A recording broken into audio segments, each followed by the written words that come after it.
आवडीने व्लॉग बनवायला आमचा छोटा सबस्क्रायबर घरी आला होता, तो म्हणजे आमचा लाडका पुतण्या कौस्तुभ.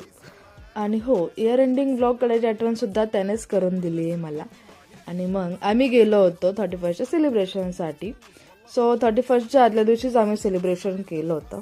आमचं फेवरेट मटन रान खायला आम्ही गेलो होतो. आणि मग नेक्स्ट डे म्हणजेच 31ला आमच्या सासूबाईंचा बड्डे असतो. मग ऑफिसवरून येताना छोटंसं सेलिब्रेशनसाठी केक घेऊन आलो होतो. आणि रात्रीच्या 8 वाजेपर्यंत 31चा काहीच प्लॅन नव्हता. पण उद्या 1 तारखेला ऑफिसला सुट्टी आहे हे नोटिफिकेशन बघून खूप दिवसांनी पेंडिंग असलेला मूवी बघायचा प्लॅन केला. आय नो खूप लेट झालं आम्हाला मूवी बघायला, पण खरंच सांगते काहीच गर्दी नव्हती थिएटरमध्ये. सो लेट नाईट पार्टीपेक्षा late night movie plan successful झाला. सो असा होता last year vlog. So bye, भेटूया नेक्स्ट व्लॉगमध्ये.